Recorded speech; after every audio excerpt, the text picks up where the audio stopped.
తాకట్లో ఉన్న బంగారాన్ని విడిపించి ఆ రోజున మార్కెట్ ధర కట్టి మిగిలిన డబ్బును మీకు అందిస్తుంది కొమ్మూరి గోల్డ్.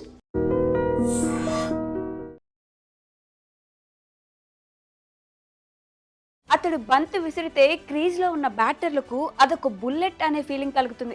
బౌలింగ్ వేయకముందే అతడి బౌలింగ్లో ఆడాలంటే బ్యాటర్లకు వణుకు పుట్టేది. కొత్త బంతితో పరిగెడుతూ సగటున గంటకు 150 కిలోమీటర్ల బంతులు విసురుతుంటే ఏం చేయాలో అర్థం కాక బ్యాటర్లు దిక్కుతోచని స్థితిలో ఉంటారు. అప్పటి వరకు 150 కిలోమీటర్ల బంతులను చూసిన క్రికెట్ ఫ్యాన్స్కు 160 కిలోమీటర్ల వేగంతో వేసే బంతులు ఎలా ఉంటాయో చూపించి క్రికెట్ ప్రపంచాన్ని థ్రిల్కు గురిచేశాడు.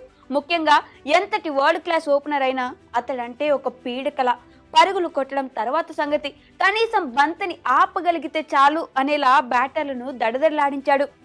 దశాబ్దానికి పైగా నిప్పులు చెరిగే బౌలింగ్ తో బ్యాటర్లపై తిరుగులేని ఆధిపత్యం చెలాయించాడు. తన పేస్ దాడితో ఎంతో మంది క్రికెటర్ల కెరీర్ ను ముగించిన అమోఘమైన చరిత్ర. 6 అడుగుల 2 అంగుళాల ఎత్తు, ఆస్ట్రేలియా క్రికెట్ లో చెరగని ముద్ర, ఎక్స్ప్రెస్ స్పీడ్ బౌలింగ్ కు కేర్ ఆఫ్ గా నిలిచిన అతడే Australia legendary fast bowler Brett లీ.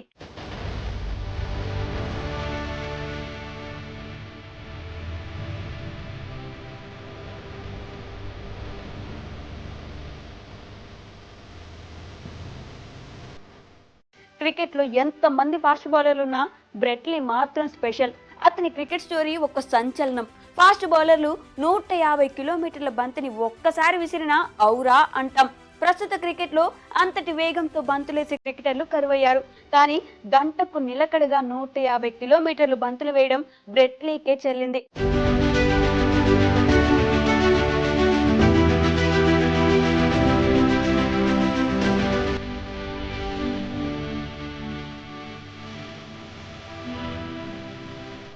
తన ఎక్స్ప్రెస్ స్పీడ్ ఈ ఆసీస్ పేసర్ ను నెక్స్ట్ లెవెల్లో నిలబెట్టింది. అప్పటి వరకు ఫాస్ట్ బౌలింగ్ అంటే వెస్టిండీస్ బౌలర్ల పేరే వినిపించేది.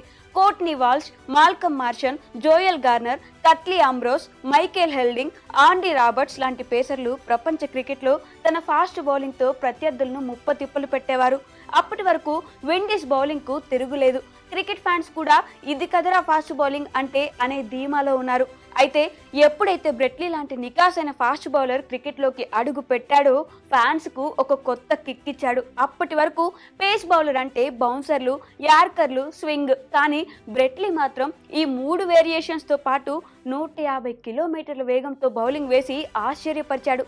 ఆల్మోస్ట్ బౌండరీ దగ్గర నుంచి తన రన్అప్ ను ప్రారంభించే ఈ ఆసీస్ పేసర్ బంతి పిచ్ మీద పడగానే కంటికి కూడా కనపడకుండా కీపర్ చేతుల్లోకి పడేది. ముఖ్యంగా న్యూ బాల్ తో బ్రెట్ లీ బౌలింగ్ ఆడడం బ్యాటర్లకు కఠిన సవాల్గా మారింది. కల్లిస్, స్ట్రాస్, మైకేల్ వాన్ లాంటి ప్రపంచ స్థాయి బ్యాటర్లకు ఈ ఆసీస్ పేసర్ దాటికి కుదేలయ్యేవారు.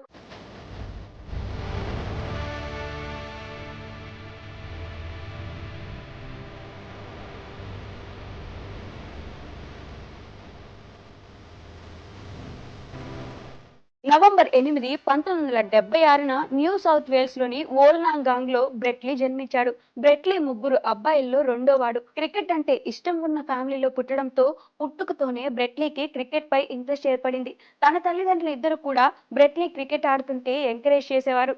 తన బ్రదర్స్ తో బ్రెట్ లీ సొంత గార్డెన్ లో ఎప్పుడు క్రికెట్ ఆడుతూ తన ఆటను డెవలప్ చేసుకున్నాడు. బ్రెట్ లీ చిన్నప్పుడు Australian fast bowling legend Dennis lily bowling చూస్తూ పెరిగాడు.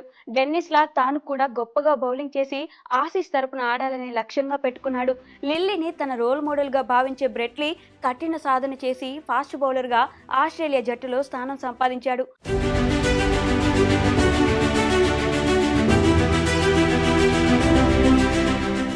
1999లో తొలిసారి టెస్టు క్రికెట్లో అడుగుపెట్టిన బ్రెట్ లీ ఇండియాపై తన అరంగేట్ర మ్యాచ్ను ఆడాడు.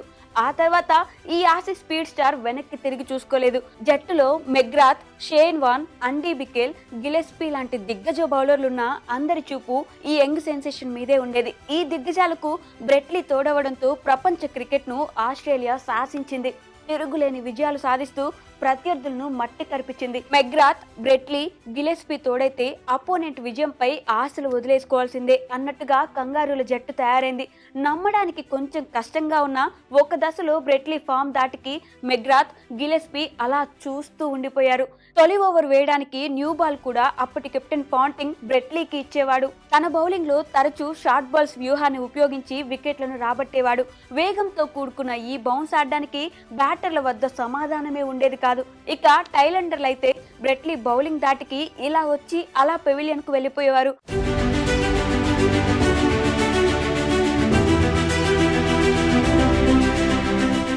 ఇంటర్నేషనల్ క్రికెట్ లో బ్రెట్లీ అసలు కథ 2002 యాషెస్ లో ప్రారంభమైంది. ఈ ఆసీ స్పీడ్ సంచలనం తన బౌన్సర్ తో ఒక క్రికెటర్ కథ అర్ధాంతరంగా ముగించడం అప్పట్లో సంచలనంగా నిలిచింది. ఇంగ్లాండ్ ప్లేయర్ అలెక్స్ ట్యూడర్ కు 145 కిలోమీటర్ల వేగంతో షార్ట్ బాల్ వేశాడు.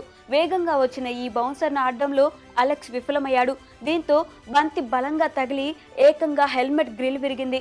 స్టేడియంలో ఉన్న ఫ్యాన్స్ తో పాటు ఇరు జట్ల ఆటగాళ్లు ఒక్కసారిగా బిగ్ షాక్. బ్రెట్లీ బంతి దాటికి అలెక్స్ నేలపై పడిపోయి నొప్పికి విలువల్లాడాడు.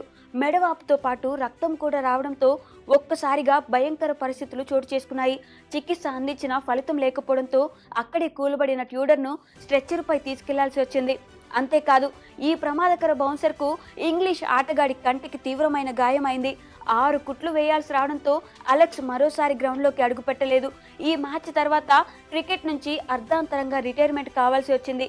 ఒక బౌలర్ కారణంగా ఒక క్రికెటర్ ఆటకు గుడ్ బై చెప్పాడంటే బ్రెట్లీ ఏ రేంజ్లో చెలరేగాడో అర్థం చేసుకోవచ్చు.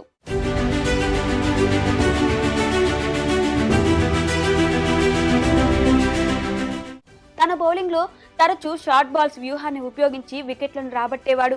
వేగంతో కూడుకున్న ఈ బౌన్స్ ఆడడానికి బ్యాటర్ల వద్ద సమాధానమే ఉండేది కాదు. 2003లో కూడా బ్రెట్లీ ఒక స్టార్ జింబాబ్వే బ్యాటర్ ను తన రాకాసి బౌన్సర్ తో క్రికెట్ ప్రపంచాన్ని భయపెట్టాడు. టెస్ట్ మ్యాచ్ సందర్భంగా ట్రెవర్ గ్రిప్పర్ ఈ మ్యాచ్ లో అద్భుతంగా బ్యాటింగ్ చేస్తున్నాడు. ఈ సమయంలో 150 కిలోమీటర్ల కంటే ఎక్కువ వేగంతో బౌన్సర్ విసరడంతో గ్రిప్పర్ హెల్మెట్ కు వెనుక భాగంలో బలంగా తగిలింది. ఈ సమయంలో జింబాబ్వే బ్యాటర్ నొప్పికి విలువిల్లాడుతూ గ్రౌండ్ లో కాసేపు అలా కూలబడిపోయాడు. అయితే లక్కీగా ఏం జరగలేదు, లేకపోతే గ్రిప్పర్ క్రికెట్ కెరీర్ కూడా ఎండ్ కార్డు పడేది.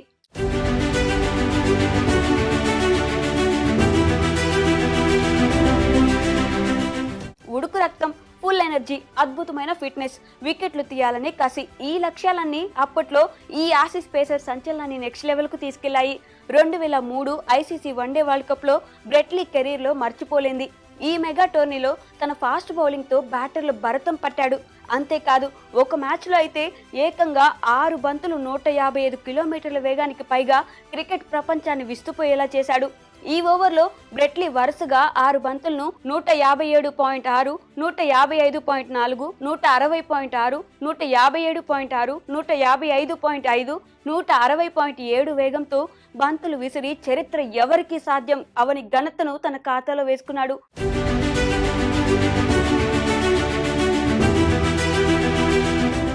ఇక 2005లో న్యూజిలాండ్ పై ఈ ఆసీస్ పేసర్ 161.1 కిలోమీటర్ల వేగంతో బంతి విసిరి ఫాస్టెస్ట్ డెలివరీని నమోదు చేశాడు. ఇది వరల్డ్ క్రికెట్ లో సెకండ్ ఫాస్టెస్ట్ డెలివరీ కావడం విశేషం. 2006లో బ్రెట్లీ దెబ్బకు వరల్డ్ అత్యుత్తమ బ్యాటర్లో ఒకడైన జుక్వెస్ కల్లీస్ కూడా తప్పించుకోలేకపోయాడు. టెస్ట్ మ్యాచ్ లో ఈ సఫారీ బ్యాటర్ కు వరుసగా 150 కిలోమీటర్ల వేగంతో బౌన్సర్లు విసిరాడు. ఈ క్రమంలో కల్లిస్ హెల్మెట్ శరీరానికి తగలడంతో తీవ్రంగా ఇబ్బంది పడ్డారు. అయితే ఇలాంటి సమయంలో ఊహించని విధంగా 149.7 కిలోమీటర్ల యార్కర్ ను విసిరి కల్లిస్ ను క్లీన్ బౌల్డ్ చేసిన బంతి ఇప్పటికీ క్రికెట్ చరిత్రలో వన్ ఆఫ్ ది స్పెషల్ గా నిలిచింది.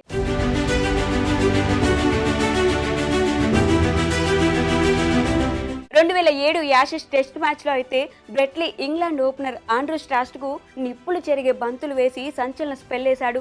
సిడ్నీ క్రికెట్ గ్రౌండ్ లో జరిగిన ఈ మ్యాచ్ లో బ్రెట్లీ 150 కిలోమీటర్ల వేగంతో విసిరిన బౌన్సర్ కు స్టాస్ హెల్మెట్ కు బలంగా తగలడంతో ఈ ఇంగ్లాండ్ ఓపెనర్ కథ ముగిసిందని భావించారు. అయితే అదృష్టవశాత్తు స్టాస్ కు ఎలాంటి ప్రమాదం జరగకపోవడంతో ఇరు జట్ల ఆటగాళ్లు ఊపిరి పీల్చుకున్నారు. ఇలా బ్రెట్లీ దాటికి ఇబ్బంది పడిన బ్యాటర్లు ఎంత మందో ఉన్నారు.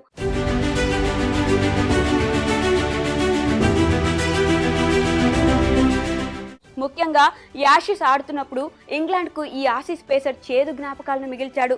1999లో అంతర్జాతీయ క్రికెట్ అరంగేట్రం చేసిన బ్రెట్లీ 13 ఏళ్ల పాటు తన ఫాస్ట్ బౌలింగ్తో క్రికెట్ ప్రపంచాన్ని గడగడలాడించాడు.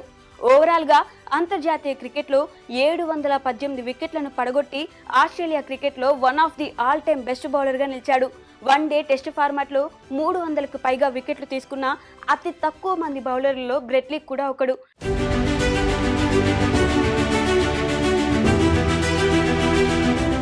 76 టెస్టుల్లో 310 వికెట్లు తీసుకున్న ఈ ఆసీస్ పేసర్ 221 మ్యాచ్ల్లో 380 వికెట్లను తన ఖాతాలో వేసుకున్నాడు.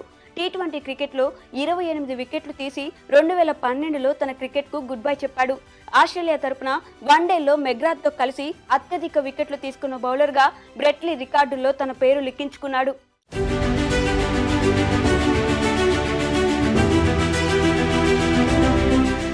టైటిల్స్ విషయానికి వస్తే ఆస్ట్రేలియా తరపున ఆడుతూ బ్రెట్లీ తన జట్టుకు అనేక ఐసీసీ ట్రోఫీలు అందించడంలో కీలక పాత్ర పోషించాడు. 2003 క్రికెట్ ప్రపంచ cup, 2006 ICC champions trophy, 2009 ICC champions trophy లాంటి టైటిల్స్ ఆసీస్ జట్టుకు అందించాడు. 2003 వరల్డ్ కప్లో కెన్యాపై హ్యాట్రిక్ సాధించి క్రికెట్ ప్రపంచ కప్లో హ్యాట్రిక్ సాధించిన మొదటి ఆస్ట్రేలియన్ బౌలర్గా నిలిచాడు.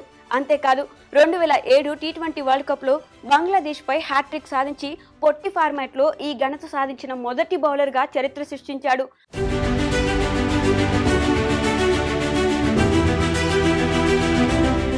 బ్రెట్లీ రిటైర్మెంట్ ప్రకటించిన తర్వాత ఆస్ట్రేలియాలోనే కాదు, వరల్డ్ క్రికెట్లో అలాంటి ఎక్స్ప్రెస్ ఫాస్ట్ బౌలర్ క్రికెటర్ రాలేదు. ఇలాంటి బౌలర్ క్రికెట్లో one and only piece. And for more videos, Please subscribe to iDream. Please subscribe to iDream. Please subscribe iDream. And please subscribe to iDream. For more videos, subscribe to iDream.